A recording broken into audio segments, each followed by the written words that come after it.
people do 80% of the work. If you have a situation where you do 80% or 90% of your focus and attention is on one particular thing, right? We're building out proof of stake. We must, we've got to fix slashing. We've got to fix this. We've got to fix this. But you forget about the thing, like the hole that if they get in there, it's all over. You've ignored the 10% that made all the difference. And this is a very, very common thing. Humans do this a lot. We tend to focus and just get so fixated on the 10% problem, and we forget about the thing that actually has a 90% impact. And in my view, and what I tried to get across in this video, is that 90% impact is that you can build all the technology you want. If the government gets in and claims the whole stack, then it's all for nothing. And essentially, when we looked at the Tornado Cash thing, what this really brought to light was that they own a huge stack, whether it's stable coins, whether it's the meme, the Bart Simpson meme with the say the line, oh, it's just the front end that got censored, the back end is still decentralized. Yes, that's true. But how many people in this room do you believe would actually, if you removed the Uniswap front end interface, how many people do you believe would know how to use it? Now imagine that if a Uniswap transaction shows up on your Ethereum account, which the government knows, right? You withdrew from Coinbase, they know it's you. Let's imagine that you do one Uniswap trade and you just either broke OFAC rules or you get a $5,000 tax fine, whatever it is. The government's going to be able to stop this stuff because they stop it at the human being layer. They don't stop it at the technology layer, they stop it at the human layer. And this is what I'm trying to impress on people in this video, is that we've left a glaring and enormous hole in the people layer, which I believe Ethereum can. Are you really going to slash Timmy on Binance when they're just following the rules? I find this a very, very uncompelling case. And it's a pervasive thing, right? The assumption about proof of stake is this weak subjectivity thing. And I know there's lots of technology, there's lots of debate about it. I don't believe it's a real thing. I don't think it's a plausible, feasible reality that you're going to be able, as the 30%, to rescue it from the 67%. The reason why is that 67% is going to be following the government rules and the authorities' rules, and represents all of those investors who didn't have 32 ETH and therefore had to pool, right? These people are going to centralize their stake. So, I mean, we're already there. We're at that point. And I guess I'll shut up in a second, but the reason why I put the video out now is that we're a month away from the merge. I'm not here to poison it and say don't do the merge because of some stupid maximalist reason. My whole core argument here is that we've left a glaring gap in the human layer here that I personally believe, and I'd love to be convinced otherwise, is an irrecoverable error. If you give them block production as well, and the production of finality and the checkpoints, it's over, right? So it's a one-way street that's, I would argue, impossible to come back from, no matter how much technology and code you write, no matter how much you want it to be the case, no matter how much you complain on Twitter, it's gone. It's a one-way street. So anyway, that's my view. And again, I would love to hear anybody's opinion to the contrary. I do find it a bit interesting. It's very, very silent from the Ethereum side. I know that's because people just think I'm a maximalist. I don't know, but I would genuinely love to hear people's view where I'm wrong, because that would be the best outcome, right? I've missed something glaringly obvious, and I guess my case I made at the end is you only need 2 or 3 of these things under proof of stake to be real, and you're done, right? You don't need all of them. You don't need a home run. All you need is a handful of those layers, which they've already got, most of them. Tornado Cash proves this. Once they've got those plus block production, you're in trouble, and we can all yell and move. So we already know this. So the momentum, it kind of needs to have that discussion right now. Anyway, I'll shut up. What do you guys think? Well, I think there's one case to argue. Check 1 2. If you're an Ethereum Check person, 1 2. that, especially if you're not trying to LARP decentralized and cypherpunk, and you're trying to actually just build this new UX on Binance, you could argue that it doesn't matter that things get captured because there's still going to be a massive amount of volume transacting on these decentralized, quote unquote, decentralized finance layers and apps and stuff that you'll just KYC. You'll just pay your taxes and KYC and do AML in a way to have sort of semi-sovereignty over your trades and transactions, hold them in your wallet and all that stuff, and that could still provide value. I think at that point, though, it becomes more about, okay, well then what's the investment thesis of ETH and all these DeFi protocols? Then you'd really just be treating them like PE ratios and comparing them to like tech companies and, you know, value investing, which a lot of it's still way overvalued. If that's the case, then you no longer would be able to sell ETH as ultrasound money and all that stuff, because it's kind of like a known thing that this is not like Bitcoin. And look, I mean, I think this is a really important point, is that in many ways, and actually this has been my mental framework for some time, is I personally, the way that I view this thing, I think the highest probability, at the very least in the immediate term, is going to be Coinbase and Binance at the front, Compound and MakerDAO in the back, right? That's always been my kind of running mental model where I think this is going. And I guess the layer that this brings in is, you know, we're talking about, or at least I covered in the video, a number of layers of where the capture points are, right? Circle being a big one, you know, all your front ends, blah, blah, blah. But really what it comes down to, and the circle one is a really, really important one, because that's a choice of fork choice. And you mentioned, you know, the concept of KYC. There's absolutely a future here where the path for Ethereum is just to go and become the regulated, fully KYC result, right? Just become the CBDC platform. That's very plausible. Is that the world that Ethereans want? Is that the world that Ethereum promoters want? Is that the world that the people who are leaning on these different directions? Because obviously there's going to be people who want both directions, people who actually want DeFi and people who think that they're going to get DeFi but maybe not.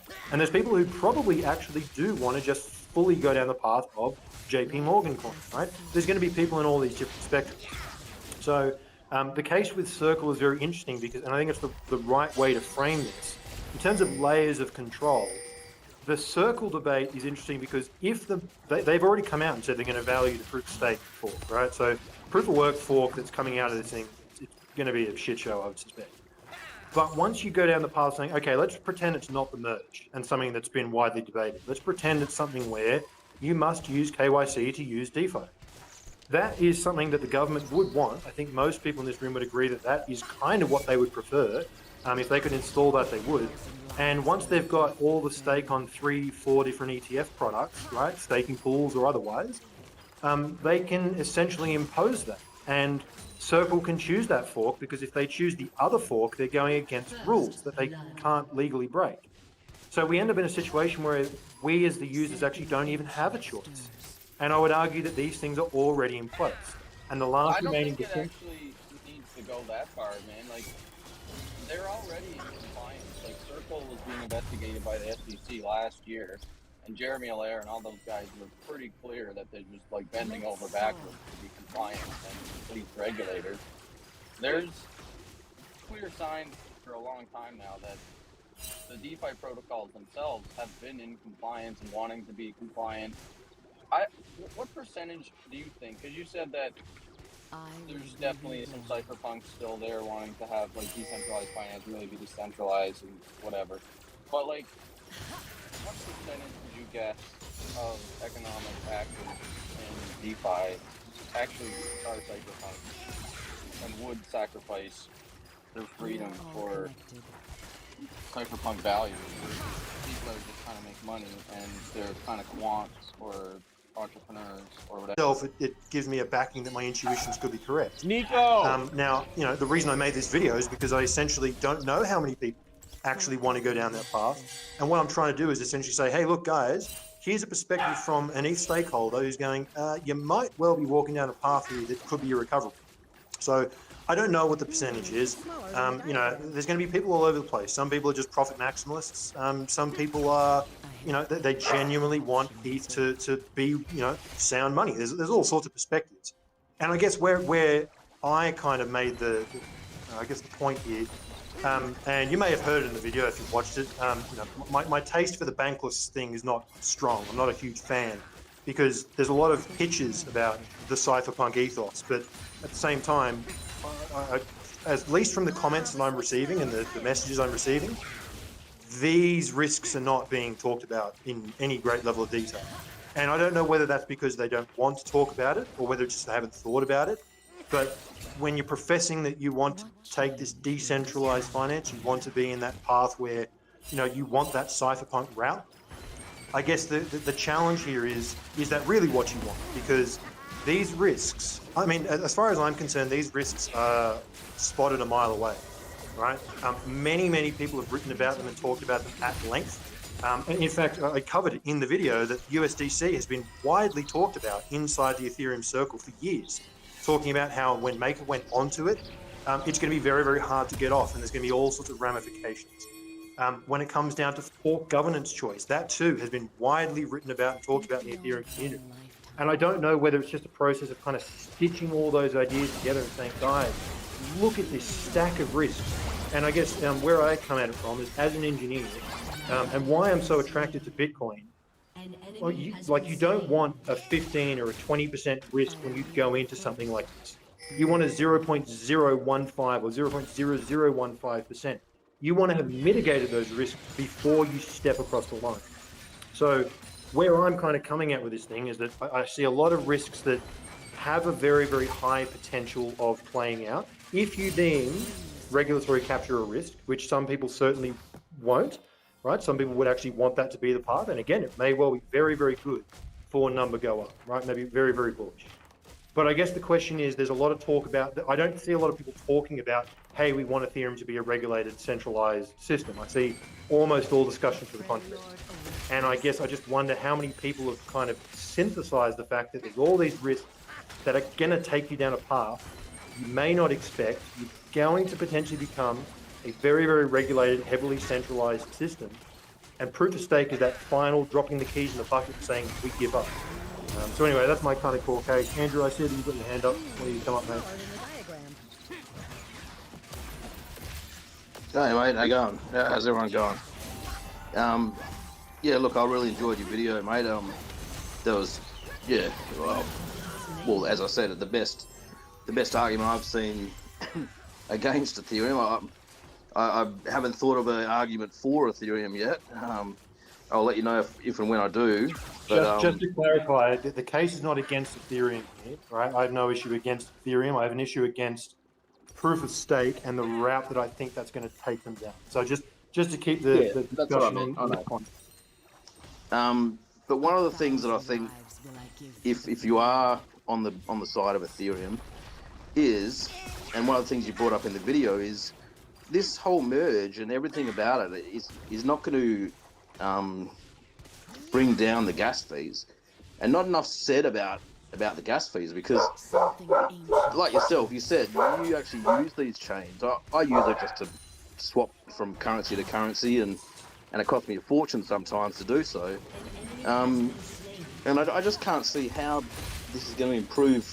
Well, like you said, it's not the rich people, or is it just basically the rich people, or is it just basically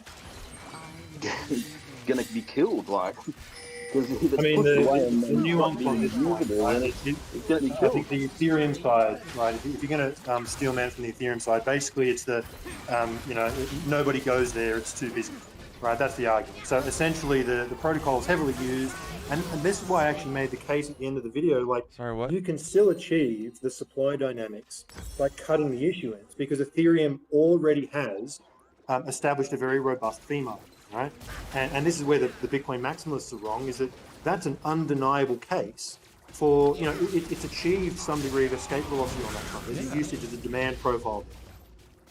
So, in terms of solving the gas fees, that's never going to be solved at the L1 layer. That always has to be solved at upper layers, whether it's Lightning Network in Bitcoin's case, side chains, roll-ups, whatever it is. And the argument for, if I understand correctly, the argument for going to proof of stake is that it opens the door for sharding. Now, when I look at, again, I'm not going to profess that I'm fully across all the technological details, so I'll have some things wrong. But when I look across that, I see all these roll-ups coming up. I mean, that's pushing load elsewhere, right? That's pushing load up back, and then they settle down to the Ethereum chain. Put 5 optimisms and 6 arbitrums out there. You've got a sharded network. You've separated and you push things. You've still got all the assurances.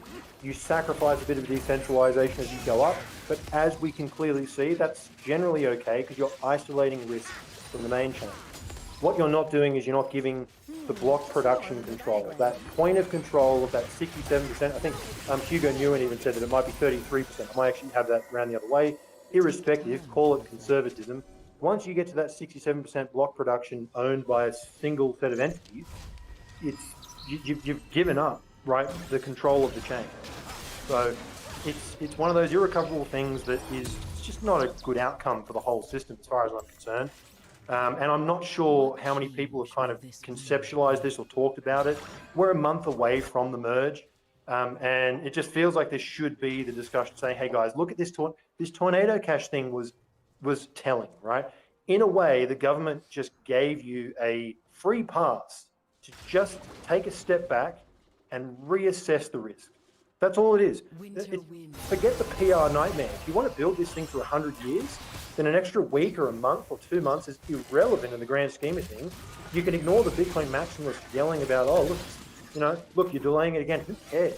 Do you want Ethereum to go down that path or not? Just reassess the risk. That's really all it comes down to. Just having another look in light of this tornado cash thing, and then just maybe, right, put the Bitcoin maximalists out of your mind and just think about, are some of their arguments correct in terms of the capturability, especially with the amount of stake that's already captured. It's just a really, really key thing. You know, I would personally like to see happen. You know, that's just me. Hey, Tech Matey, thanks for having me up. Could I just make a quick point? Please do. Yeah, I loved your video. I think it's a very legitimate set of points.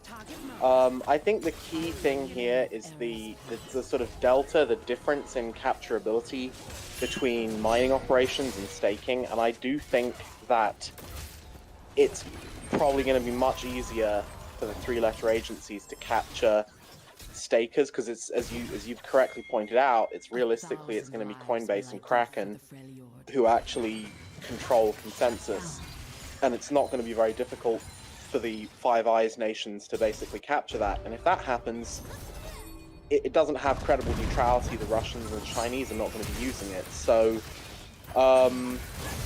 yeah, I mean, I do think there's a legitimate point. I do think that it's perhaps hard for people to realize what we're paying the miners to do is we're sort of paying them to be we're paying them to be sort of uninfluenceable in some sense. We're paying them to be a third party whose interests are aligned with the neutrality of the blockchain. And it's very hard to find another way to basically pay somebody to be neutral. And I don't think wait, that was not the design. That was the consensus. That's what came out of the war between miners and users and node runners. It's not like the design of proof of work was, we're going to pay you guys to be well-paid bodyguards. That's part of why there's a major split in blockchain communities, because a lot of people that don't agree with what you just said went to Ethereum and Bitcoin Cash. Like that's not the consensus yet. That's what it is in Bitcoin, but not elsewhere, because of what we went through with fork wars. Yeah, I mean, look, when you come down to the proof of work thing, I guess one of them is extremely tested, right? The fact that we're kind of sitting here debating, should Ethereum go to proof of stake just so we can settle the debate? To me, that sounds like a really, really, call it a heavy price to pay, right? To sacrifice the number 2 network to find out whether a thesis that there's a reasonable body of evidence saying maybe it's a bit questionable. It just seems like a very heavy price. Doesn't mean that we're not going to pay it. But to me, it kind of, I would just rather see kind of the call it the post-mortem from the tornado cash and go, what does this actually mean for block production, given the current state of play? And I think the thing that's actually really scary is we already have the stake 67%, 68%. It's already captured, right? And there's no withdrawal code even written. Maybe the solution is write the withdrawal code so people can start pulling their stake and solo staking before the merge. Maybe that's a good move. Things like this to me are just really, really common sense. As an engineer, I just want to see the case for why you wouldn't slow down and write that code so you can restructure your consensus the same way that miners do. When a mining pool gets too heavy, the community can rally around it. But you're about to launch into a system which is instantaneously capturable by the state. They've already got the stake. All they need to do is say to any of these companies, hey, anyone who's using DeFi, yeah, that's against the rules. That's all it takes. And they've already got that element. Chris, you got your hand up. Yeah, so I just had an idea in the last kind of half an hour listening to all this, that I think I have a genuine way that one could move forward with what I think is just a huge experiment on Ethereum, which is fine. Which is, and this is where I think also Bitcoin and Bitcoiners can learn from it too. Because to your point in the video, how many people even run a Bitcoin node? Well, roughly 100,000 in the world, right? Well, okay, let's say there's 1 or 200 million people that are using Bitcoin. That's a pretty pathetic number, right? And I'm not arguing if you have 1 million people that it's more decentralized than 100,000. Frankly, 100,000 nodes is probably sufficiently decentralized. But the point being is, but maybe actually it is 100 million nodes. But what Bitcoin is, and in Ethereum, let's call it a bit of magnitude. It's 1 or 2 magnitudes more different. Now, both Bitcoiners and Ethereum, so my practical proposal is, why haven't they, on both sides, made it ridiculously easy for people to run their own nodes? Now, there might be a fundamental difference, which is on a Bitcoin node, you can go back to the Genesis block and you can confirm everything. Fine. That's going to be how Bitcoin is. Okay.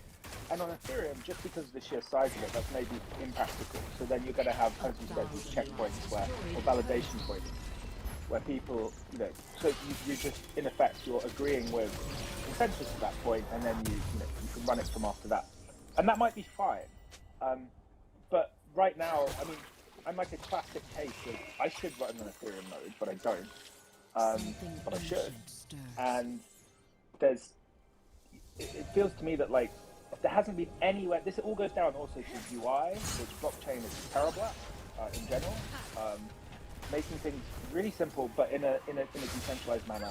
Because actually, there might be a genuine debate of, well, which is actually better, going back to the Genesis block, which a hardcore Bitcoiner is always going to think is better, or is it actually perfectly fine to have 50 million people around the world tell you they agree this block height, this is the network, and you just run from there, which may be how Ethereum has to do it. I'm just trying to think of ways, because the merge is not going to not happen unless there's some technical, major issue. And I would agree with your point, and I think what I tried to summarize pretty early in the piece is why stake centralized. And the unfortunate reality is that the human being, as much as we wish it was otherwise, seeks... Humans are lazy. It's very simple. We see convenience and we want to shed risk, right? Now, again, I'm a relatively proficient person, I'm not a dev, but I know how to write Python, I know how to write some code. I've run Bitcoin nodes before. I've even synced an Ethereum node. Well, I didn't quite get to the chain tip. I had to kind of cap out of that one, but I did attempt it some years back. And when I look at that whole thing, it's like, do I still run them? No, I don't. Right? I just don't. So the average person is not going to have 32 ETH. Right, let's roll this ball forward. Right, Ethereum goes proof of stake and merge. Go one more year, ETH has gone to 10K where the bulls want to be. $320,000 is life-changing money for the vast majority of people. The probability that they're going to just stack ETH and get to that point is slim. So you are forcing every single person who's not at 32 ETH and isn't an early adopter to basically go into a pool. Right, so you've just removed all those people. Doesn't matter what they want. They've got to go into Lido or Binance. They have no choice. So now you've got all the early adopters. Okay, but one pushback on that is the 32 is not. That's not like Bitcoin 21 million. No. But it's not set in stone forever. Maybe it's 1 ETH, or we should probably have the assumption that potentially at some point that changes. So if I understand correctly, and again, me and my colleague have spent some time trying to understand proof of stake. If I understand correctly, and again, don't quote me on this, but this is my understanding, the number 32 is heavily throughout the code. It's not something that you can just hard fork to 24. It's very, very integral to the way that effective balances work, to the way that the proof of stake mechanism actually works. 32 is basically spread throughout the code and hard coded into it. So it's possible, but it's not something that I think is going to be a plausible thing. What they would rather do is create a liquid staking derivative, which is what has happened, right? When you've got people using that, then you don't need to change the code because that's a big change relative to small change. Well, also it would mean the Lidos of the world and Coinbase, Krakens, whatever, Binances would in effect have to vote for that change as well, and maybe they don't want to. So, yeah. But I'm just trying to play devil's advocate a bit, right? It's like, because Bitcoin 21 million isn't actually fixed for all eternity forevermore. It is possible to change. It's just incredibly difficult to change. So, like, but it's not impossible. Like, anyone that says that doesn't understand code. But anyway. And I think where I kind of look at this thing is when you, and again, you know, Matt Odell has a tweet which he brought back up, I think it's from 2020 today, where he has been talking about this centralization vectors of state for many years. This is not a new topic. There's the convenience factor. There's the fact that I don't want to run $320,000 on a laptop in my kitchen counter. That's just an impractical reality. You've got everyone who doesn't have 32 ETH has to pool. You've got the benefits of Binance giving you additional services. You've got the benefits of Lido giving you additional services. We did a study recently where we looked at all the ETH that went into the contract and worked out what the average price of the deposit was, right? So the realized price of ETH deposits was like $2,200, whereas the realized price for ETH was like $1,700. So there was a $16 billion unrealized loss from people who deposited their coins and then price nuked on them. People who had staked ETH I personally, you know, if I was going to stake, I would love to just hold a token and let the rest of it do the work for me. Now, the problem is that I'm a Bitcoiner who tends to go, okay, what's the cost of that? Because that seems pretty cheap to me for who's carrying that load. And then you look at that and you go, okay, well, who is carrying the load? Well, Lido is. Who's Lido? Lido is a decentralized group of permission validators, right? Node operators who are also regulated companies making money, paying taxes. And the Lido governance token is like 94, 96% owned by the top 1% of addresses, right? The team found, whatever you want to call it, team founder allocation is extraordinary. It's extraordinarily biased. So you start looking at a system where you can only be permissioned as a node operator. You need to get voted in by the existing, it's like a miniature ETH2. Lido is like a miniature ETH2 where the existing validators and the token holders must vote in the ones who want to come in, which means that if they don't like you, they're not going to vote you in, which means they've captured the system and now you're in trouble. Andrew, what's up, mate? Yeah, mate. Sorry to keep putting the hand up there, but I'm trying to be polite. Answer me this. What's to prevent 4 people with 8 ETH each making their own pool and becoming a validator node? Obviously, like you say, they've got to be accepted and join this potentially 1-year queue. But is there anything that's preventing us from grouping up and just make our own pools? I mean, technically you could do that, but what you're essentially introducing is the problem that I was discussing before, which is that are you going to run 320 grand on a laptop in your house? So the answer is yes, you could do that. However, I guess the counterpoint to that is when you look at the scale of it, 68% as of right now are already in, let's call it pools or ETF style products, right? So even if you had a whole stack, even if you got 32% of the entire network is doing what you said, pooling together and finding a buddy and grouping it all together, you're still insignificant. You're an irrelevant speck compared to the ETF products, which are going to attract capital because the human being desires no risk and convenience. People just want passive income. So the hard reality is that you're absolutely correct that it's plausible, but does it really matter? And I see a lot of people coming at me saying, you know, Rocket Pool is decentralized. Rocket Pool has 2% of the stake. Come back to me when they've got 20%, because that's really what you need to get to before you're even a relevant spec, considering the scale of what we currently have. Chris, what's up? Yeah, so it's a really great point and stuff like. But this was kind of getting to my point before, which is we're meant to be. All right, we're not all cyberpunks, right? But we're meant to believe in like decentralized protocols to some degree, and so there's nothing stopping someone writing code with a great UI that's open source that enables 32 of us to get together with one each. And yes, we have to join the queue. Okay, fine. But let's just, let's assume we get in eventually. And also, and this could be open open source code that anyone can audit. There's no entities involved. There's no other governance token or whatever. But that, as far as I know, that code like doesn't exist. Maybe it does, and maybe people are still too lazy to use it.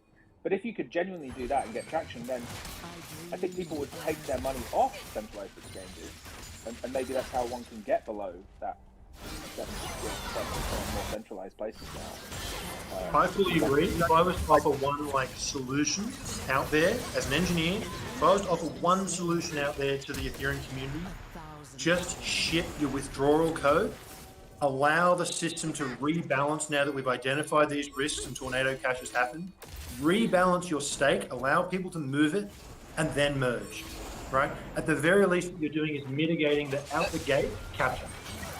That problem though is like you'd have to want to see people withdraw from the staking contract. Like the staking contract sort of process has been designed along with the IT 1559 to pump the price of Ether.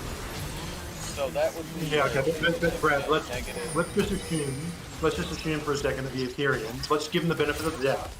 They would rather not kill the chain and do a bit of legwork. Let's just take that as an assumption. Yes, you can argue that a lot of these things have been done to pump the price, but you know, let's also look at a constructive answer here, right? I don't really want to devolve into Ether shit. What I'd rather go down the path is actually saying, is there a problem here? And if so, what? It's a genuine concern that if they allow everybody to unstake all at once, it could cause a lot of depegging of synthetic assets, because if everybody that is in profit or just no longer believes in the Ethereum dream they bought a year and a half ago or a year ago, whatever it is, or maybe they were actually just going into Anchor Protocol through Lido for the yield, and now since all these Ponzi schemes have blown up, they're kind of trapped into ETH. Sure, but this is the market, right? Let the market do its thing. I mean, at the end of the day, again, what are you talking about? 2-3 months of chaos? We'll deal with it. Yeah, you know what I mean? I agree with you. But what do you think there is? People told me that there's a technical reason for why they don't want people to be withdrawing all at once. There is a technical reason, and I guess that's the discussion point, right? Aside from the stake ETH depegging problem, like do you understand the technical reasons for why they don't want everybody withdrawing all at once? To me, it just seems like BS. It seems like it's just they don't want people selling all the ETH all at once and then crashing the price.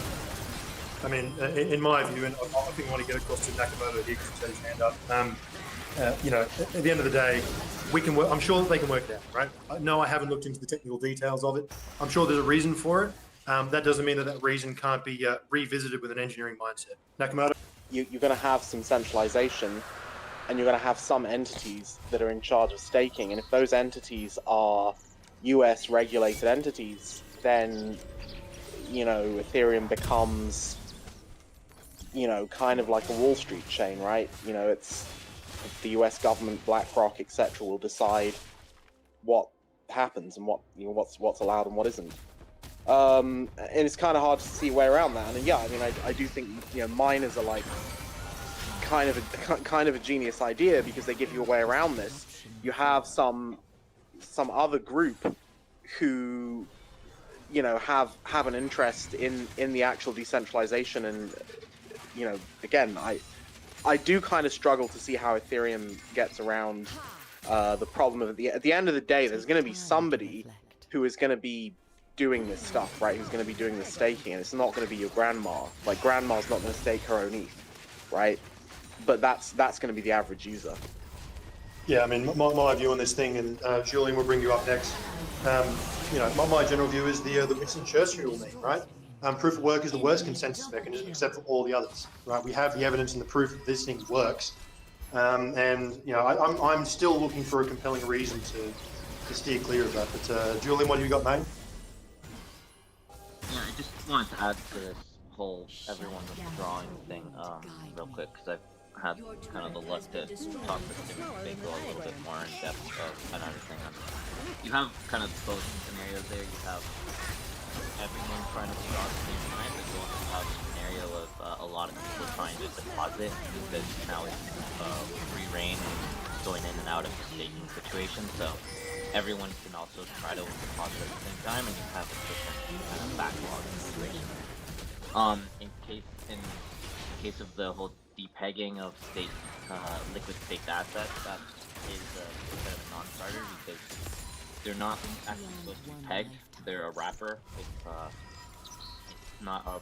It's really important to understand pegged asset versus wrapped asset, like a liquid staked asset.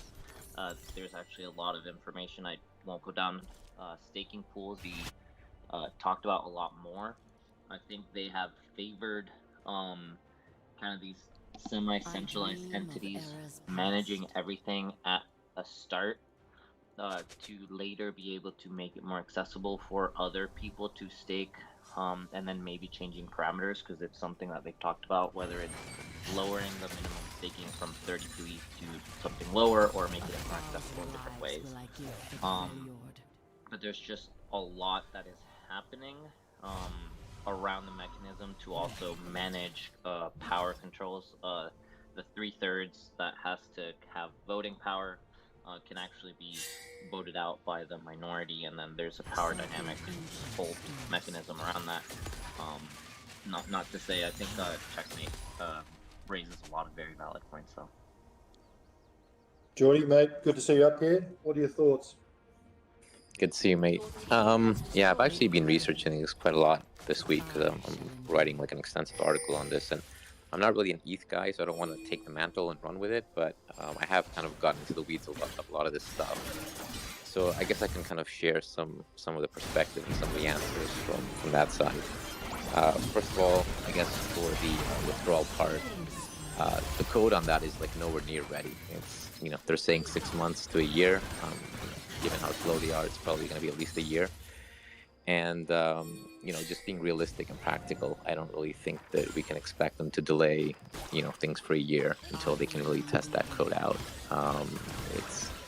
It's just going to be like such a nightmare for them to, go back and just add another year to everything. I think people will lose faith in the entire protocol. So just being a bit more practical about it, it's going to go forward.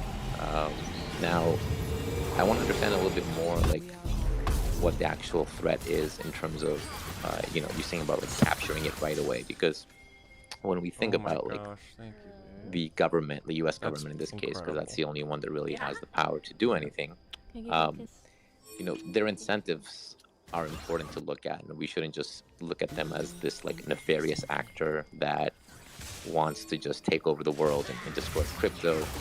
I think, what they've done obviously is like an extreme step that they just took. But if we look at it from their standpoint, I'm sure it's just some FBI guys that are, looking at North Korea and looking at what North Korea is doing, and they're basically saying like, we need to stop what North Korea is doing. It's not that they want to just destroy crypto for the sake of it.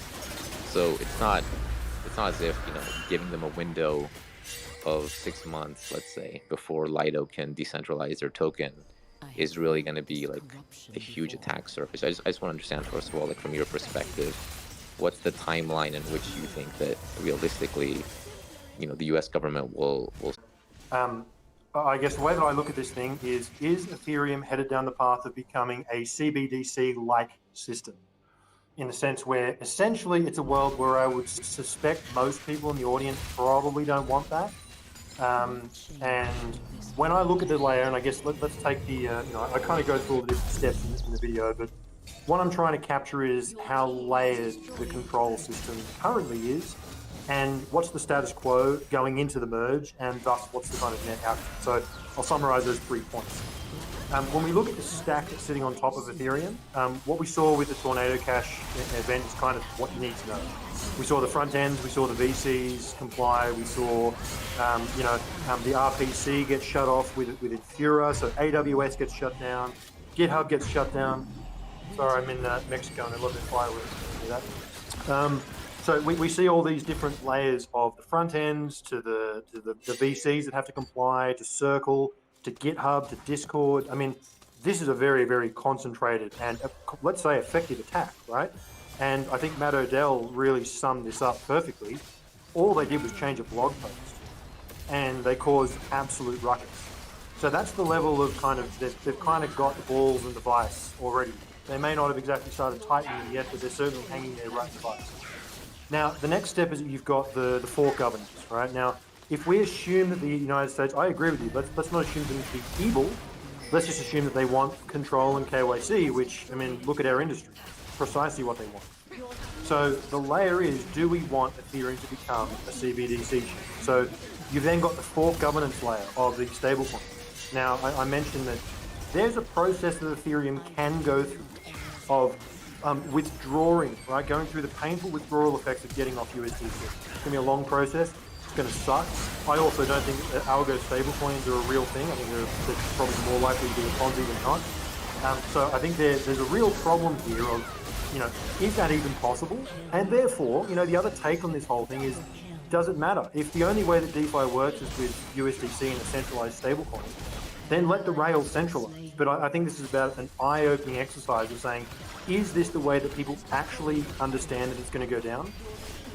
Now, the final layer is, and I guess the reason why there's a challenge that I'm putting forward, really the crux of my argument, is there's the status quo and there's the future outcome of the block production.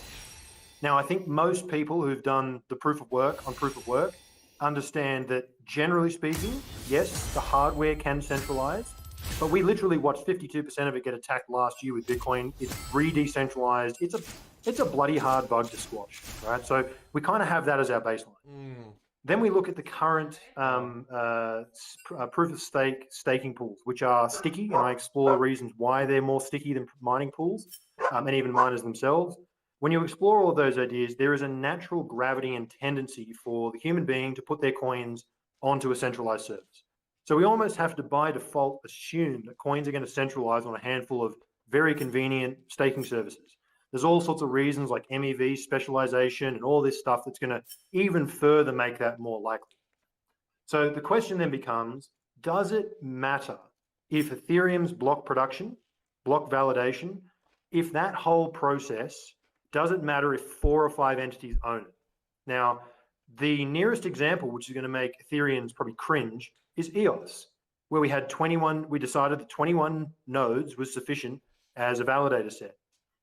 This, to me, what I see is the de-evolution into delegated proof of stake. Now, there's a laundry list of delegated proof of stake projects that have seen all sorts of problems, right? There was, I forget what it was, I can't remember if it was Justin Sun took over one of these chains, like, Binance was involved. Like, there's a whole lot of case studies of delegated proof of stake being a shit show. And when I look at this thing, when we go to this path, there's a natural gravity for people to deposit on centralized exchanges. That's been talked about widely for a long time. I don't see it changing either. Whack in an ETF product, and every normie who's buying ETH is just going to plow ETH into this thing, which will have to be a staking service to be competitive. So whack in 4 or 5, give it 6. I mean, with EOS, we saw 21 was a basket case. So you can have up to 21 of these things, as long as they've got the majority of staking power. Now Circle's fork of putting in KYC, putting in surveillance, just generally speaking, taking the chain down the path that the government would kind of prefer. And I would suspect that the cypherpunk average human being probably isn't so keen on. I fall into the camp where I think CBDCs are probably the biggest risk to our freedom that we've ever faced. And this is essentially kind of, to me, proof of stake is conceding that, yeah, we give up, right? We're just going to let you take it, have fun, So that's my core case here, is that they've already been full of custodians and devolved to delegated proof of stake, which we have